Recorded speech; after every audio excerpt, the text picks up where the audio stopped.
Stock மார்க்கெட்டை அடிப்படையிலிருந்து learn பண்ணணுமா?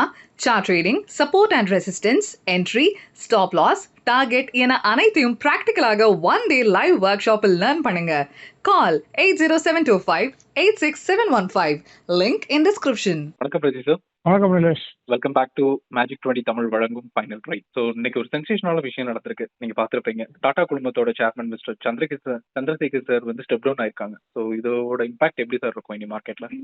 டாடா சன்ஸ் ஆக்சுவலி அந்த குரூப் வந்து historical run. I think mister Chandrasekaran வந்து அவரோட ரெசிக்னேஷன் அப்டேட் பண்ணியிருக்காரு. He has also not sought reappointment. So that is the first thing. இரண்டாவது வந்து விச் இஸ் ராதர் அது எக்ஸ்பெக்டடா அன்எக்ஸ்பெக்டடான்னு தெரியல. But anyway to watch in the market, நம்ம மார்க்கெட்லேருந்து பார்க்கும்போது it appear to be an unexpected event அப்படின்றது தான் நமக்கு தோன்றுது. இரண்டாவது of course he continues this term till 2027 February. So இந்த ஃபுல் டேர்ம் வந்து அவர் முடிக்க போறாரு. He is not leaving right away. So it gives அந்த டாடா குரூப்புக்கு வந்து சஃபிஷியன்டான time to find a successor அப்படின்றதையும். அண்ட் ஸோ இப்படி இருக்கும் பட்சத்தில் இது ஐ திங்க் மார்க்கெட் பொறுத்த வரைக்கும் ஒரு சடன் நியூஸாக தான் இருந்திருக்கு. ஏன்னா இன்வெஸ்டர்ஸ் யாருமே இதை எதிர்பார்த்துருக்க மாட்டாங்க, இல்லை முதலீட்டாளர்களுமே அதை எதிர்பார்த்துருக்க மாட்டாங்க.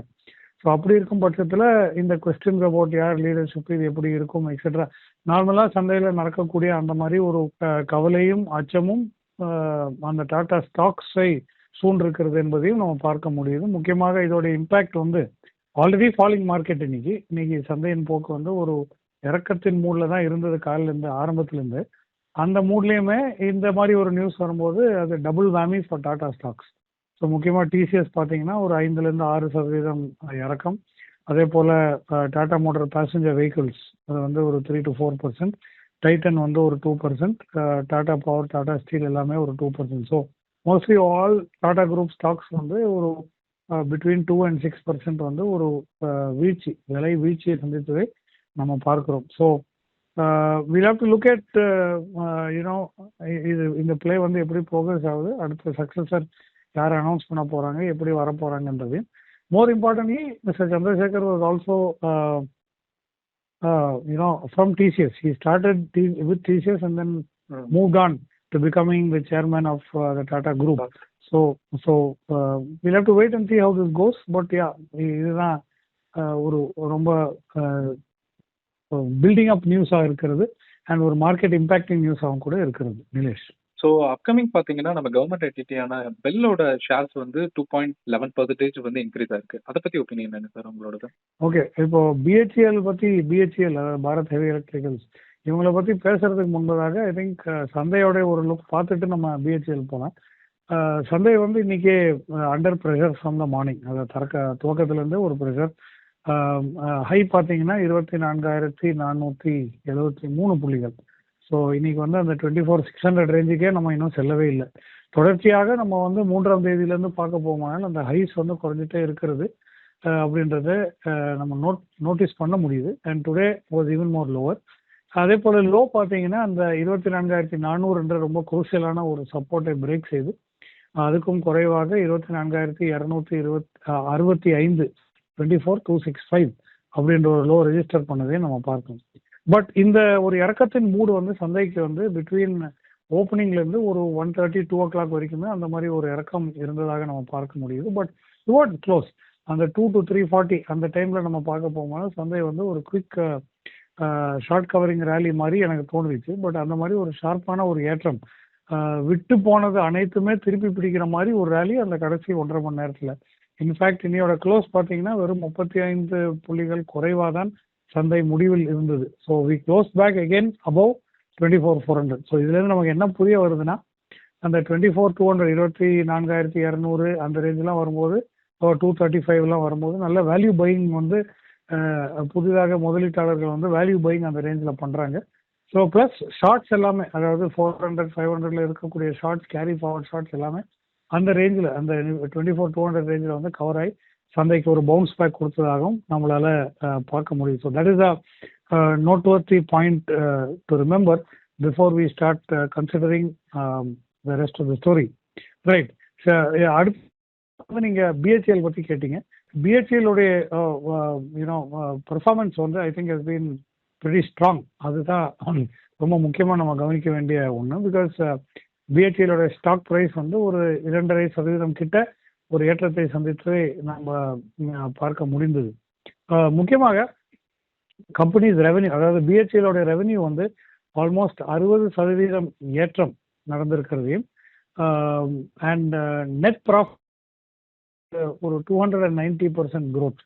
ஸோ இந்த இந்த இந்த பீரியட் ஆஃப் கன்சிடரேஷன், ஸோ ரொம்ப ஸ்ட்ராங்கான ஒரு பர்ஃபார்மன்ஸ் இந்த எலக்ட்ரிக்கல் பிஹெச்இஎல் வந்து அப்படின்றது ஒரு பிஎஸ்யூ அந்த பிஹெச்இஎல் கொடுத்துருக்குன்றதை நமக்கு புரிந்து கொள்ள முடியுது. And that is the primary reason. Strong revenue, strong growth in net profits, strong EPS growth, அதே போல் history of announcing dividends etcetera வந்து பிஹெச்இஎலுக்கு ஆல்ரெடி இருக்கிறது. அப்படி இருக்கும் பட்சத்தில் ஐ திங்க் ஸ்டாக் ப்ரைஸ் வந்து ஒரு ஏற்றத்தை சந்தித்ததற்கான காரணம் வந்து இதுவாக தான் இருக்கும் அப்படின்றத நம்ம புரிந்து கொள்ள முடியுது. Which I think is very important as far as BHEL goes. So இந்த ஸ்டாக்கை வந்து நம்ம வாட்ச் லிஸ்ட்டில் வைக்க வேண்டிய ஒரு ஸ்டாக். ஸ்ட்ராங் பர்ஃபார்மன்ஸ் வந்து தொடர்ச்சியாக அடுத்த குவார்ட்டர்லையும் தொடர வாய்ப்புகள் இருக்கிறது. Because a lot of importance towards power and power demand இது வந்து பெரிய அளவில் நமக்கு இருக்கும் பட்சத்தில் I think the stock continues and will continue to deliver healthy பர்ஃபார்மன்ஸ்ன்றது தான் நம்மளோட எக்ஸ்பெக்டேஷனாகவும் இருக்கிறது. சார் அப்கமிங் பார்த்தீங்கன்னா நம்ம கோத்ரேஜ் கன்சியூமர் ப்ராடக்ட்ஸோட ஷேர்ஸ் வந்து 10% வந்து ஃபாலோ ஆயிருக்கு. ஸோ அதை பற்றி உள்ள உங்கள் ஒப்பீனியன் என்ன? ஓகே, கோத்ரேஜ் கன்சியூமர் ப்ராடக்ட்ஸ் வந்து அது வந்து அந்த 10% வீழ்ச்சின்றது ஆரம்பத்திலே அந்த இன்னைக்கு சந்தை துவக்கத்திலிருந்து அந்த ஒரு வீழ்ச்சி இருக்கிறத பார்த்தோம். பிரைமர்லி பிகாஸ் அவங்களுடைய ரிசல்ட்ஸ் வந்து ஒரு பிலோ பார் அப்படின்றத நம்ம பார்க்க முடியுது. Actually results are not very healthy அப்படின்றதா என்னோட வியூ பாயிண்ட்ல இருக்கிறது. ஃபார் இன்ஸ்டன்ஸ் அவங்களுடைய ரெவென்யூ, டோட்டல் கன்சாலிடேட் ரெவென்யூ வருவாய் என்பதே வெறும் 5.6% வளர்ச்சி மட்டுமே இருந்திருக்கிறது. ஸோ 5% வளர்ச்சின்றது இது even below inflation rates. That is one. Net profit, அதாவது ப்ராஃபிட் நம்ம பார்த்தீங்கன்னா 1861 கோடி மட்டுமே இருக்கிறது. இது அவ்வளோதானா, இது நல்ல ஹெல்த்தி தானே அப்படின்னு நீங்கள் நினச்சிங்கன்னா இதே குவார்ட்டர் நமக்கு இது பீரியட் பிஃபோர் நம்ம கன்சிடர் பண்ணோமானால் ப்ராஃபிட் வந்து 1852 கோடியாக இருந்தது. ஸோ வெறும் 9 crores மட்டுமே ப்ராஃபிட் growth இருக்கக்கூடிய ஒரு கம்பெனி. அதே சமயத்தில் வருவாய் வந்து 5.6% வளர்ச்சி மட்டுமே இருக்கும்போது டெஃபினட்டாக பிலோ பார் அல்லது பிலோ எக்ஸ்பெக்டேஷன் தான் இந்த பர்ஃபார்மன்ஸ் இருந்திருக்குன்றது நமக்கு புரிய முடியுது. ஸோ அதனால அந்த ஸ்டாக் ப்ரைஸ் வந்து ஒரு வீழ்ச்சியை சந்தித்தது பார்த்தோம். பட் இவங்க வந்து என்ன பண்ணியிருக்காங்க, ரொம்ப புத்திசாலித்தனமாக ஒரு இன்டர்ம் டிவிடெண்டை வந்து அனௌன்ஸ் பண்ணியிருக்காங்க. எஃபெக்டிவ் டேட் வந்து நாளைக்கு, அதாவது நாளைக்கு வந்து ஆகஸ்ட் 13ஆம் தேதி. So effective date for interim dividend வந்து அந்த 5 rupeesக்கான இன்டர்ம் டிவிடெண்ட் நாளைக்கு வந்து அந்த ரெக்கார்ட் டேட் மாதிரி அனௌன்ஸ் பண்ணியிருக்காங்க. ஸோ இதில் என்ன பிரச்சனைனா, இன்னைக்கு பெரிய அளவில் வித்திருக்கிறவங்களுக்கு வந்து அந்த டிவிடெண்ட் வந்து கிடைக்க போவதில்லை. ஏன்னா நாளைக்கு வந்து அந்த ரெக்கார்ட் புக்ஸில் யார் யார் பேர் அந்த லிஸ்ட் ஆஃப் ஷேர் ஹோல்டர்ஸ் இருக்கிறாங்களோ அவங்க தான் இந்த எலிஜிபிலிட்டி. ஸோ புவர் ரிசல்ட்ஸ்னால ஸ்டாக்கை விற்கக்கூடாதுன்ற ஒரு எண்ணத்தில் இந்த டிவிடெண்ட் வந்து நாளைக்கு ரெக்கார்ட் டேட் வச்சு இஃபெக்டிவாக அனௌன்ஸ் பண்ணியிருக்காங்க. Which I think is the only play that we saw. But otherwise the results have been poor and below par என்றது தான் என்னோட வியூ பாயிண்ட்ல இருக்கிறது. Nilesh, so the Berger paints இந்தியாவோட ஷேர்ஸ் வந்து 2% வந்து கெயின் ஆயிருக்கு. ஸோ அதை பற்றி ஒப்பீனியன் என்ன அவங்களோட தான்? பர்கர் பெயின்ஸ் வந்து ஆக்சுவலாக ரொம்ப ஸ்ட்ராங் ரிசல்ட்ஸ், இவங்க வந்து டெலிவரி ஆஃப் ரிசல்ட்ஸ் வந்து ரொம்ப ஸ்ட்ராங்காக இருந்திருக்கு. ப்ரைமர்லி பிகாஸ் ஒரு பெயிண்ட் ஆர்கனைசேஷனுக்கு வந்து ரா மெட்டீரியல் வந்து க்ரூட் ஆயில், கச்சா எண்ணெய் தான் க்ரூட். ஸோ க்ரூடோட விலை ஏற்றம் இருக்கும்போது ஆல்ரெடி ஏஷியன் பெயிண்ட்ஸ் வந்து ஸ்ட்ராங்கான ரிசல்ட் கொடுத்துருக்கிறத நம்ம பார்த்தோம். அதே போல் பர்கர் பெயிண்ட்ஸுமே அந்த மாதிரி ஒரு ஸ்ட்ராங் ரிசல்ட்ஸ் கொடுத்துருக்கிறத நம்ம இந்த டைம்லேயும் நம்ம பார்க்க முடியுது. ஸோ இன்ஃபேக்ட் நம்ம டோட்டலாக பார்க்க போகணும்னா ஐ திங்க் ரெவென்யூவாகவும் சரி நெட் ப்ராஃபிட்டாக இருந்தாலும் சரி ரொம்ப ஸ்ட்ராங்கான ஒரு இன்க்ரீஸ் வந்து நமக்கு கிடைத்திருக்கிறது அப்படின்னு பார்க்க போகிறோம். இன்ஃபேக்ட் ரெவென்யூ வந்து ஆல்மோஸ்ட் 11.97% வளர்ச்சி இருந்ததாக நம்ம பார்க்க முடியுது. அதே சமயத்தில் சேல்ஸ் ரெவென்யூ, அதாவது கோர் பிஸ்னஸ் இருக்கக்கூடிய சேல்ஸ் ரெவென்யூ வந்து ஒரு 35% வளர்ச்சி. அதே போல் நெட் ப்ராஃபிட் வந்து ஒரு டிக்ரீஸ் இருந்தாலுமே ஐ திங்க் ஓவரால் வருவாய் வந்து அந்த 35% ஃப்ரம் கோர் பிஸ்னஸ் வளர்ந்துருக்கிறத நம்ம பார்க்க முடியுது. I think the share price was rewarded because of that.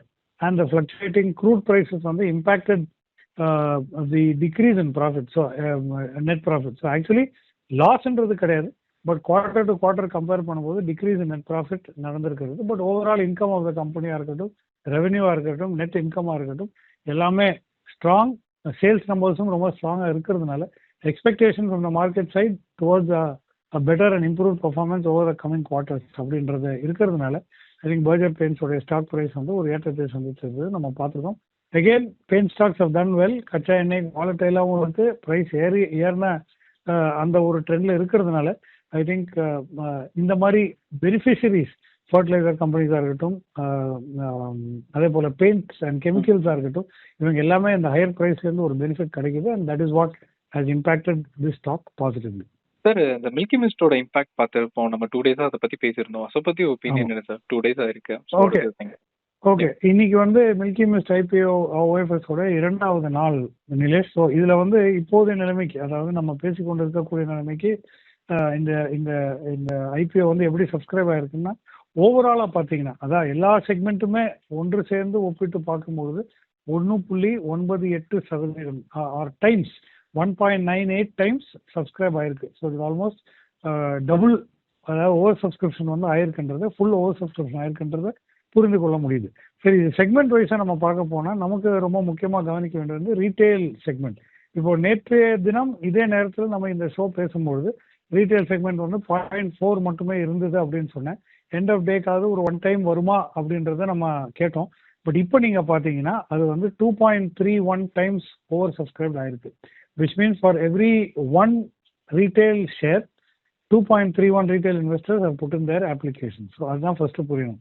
அதே போல் எம்ப்ளாயி செக்மெண்ட், அதாவது மில்கி மிஸ்ட்ல இருக்கக்கூடிய எம்ப்ளாயி செக்மெண்ட் வந்து 4.55 டைம்ஸ் ஓவர் சப்ஸ்கிரைப். ஸோ அவங்களுக்கு வந்து ஒரு டிஸ்கவுண்ட் ப்ரைஸ் வேறு கொடுக்குறாங்க. But the very fact that employees வந்து இவ்வளோ இந்த மில்கி மிஸ்ட் ஓவர் சப்ஸ்கிரிப்ஷன் வந்து 4 டைம்ஸ் இல்லை 5 டைம்ஸ் பண்ணியிருக்கக்கூடியது என்பது it represents a confidence of the employees in the company that they work. அது ரொம்ப முக்கியம். ஏன்னா they believe in the future, they believe in the work that they do. அவங்க செய்கிற வேலை நம்பிக்கையும் அந்த கம்பெனியோட தரமான ப்ராடக்ட்ஸும் அது எதிர்பார்ப்புகளும் அந்த இதில் அடங்கி இருக்கின்றதே நம்ம புரிந்து கொள்ள முடியுது. So almost 5 times over subscription வந்து எம்ப்ளாயி செக்மெண்ட்லேருந்து வந்திருக்கு, which I think is again a very very strong conviction ratio for the milky mist IPO. So ஓவராலாக வந்து ஆல்மோஸ்ட் 2 டைம்ஸ் ஓவர் சப்ஸ்கிரைப்டாக இருக்குது ஆல்மோஸ்ட். அதில் பிரேக் டவுன் பார்த்தீங்கன்னா ரீட்டைல் அண்ட் எம்ப்ளாயிஸ் வந்து நமக்கு ரொம்ப இம்பார்ட்டண்ட்டாக இருக்குது. It sends a lot of interesting signals. Retail வந்து ஆல்மோஸ்ட் 2.31, அதே போல் எம்ப்ளாயிஸ் வந்து 5x. நாளைக்கு ஒரு நாள் இதுக்கு இன்னும் பாக்கி இருக்கிறது. So people who want to try investing in to milky mist definitely you have one more. இன்னும் ஒரு நாள் வந்து அந்த முதலீடு செய்யறதுக்கான ஒரு வாய்ப்பு, இந்த ஐபிஓவில் முதலீடு செய்கின்ற வாய்ப்பு இன்னும் ஒரு நாளுக்கு நமக்கு இருக்குது. ஸோ சார் இன்னொரு 1 day பார்க்கலாம் மார்க்கெட்டோட ரிசல்ட் எப்படி இருக்குன்றது. Yeah sir, thanks for your words sir. So நாளைக்கு இது மாதிரி ஒரு எபிசோட்ல மீட் பண்ணலாம் சார். யா, தேங்க்யூ. தேங்க்யூ.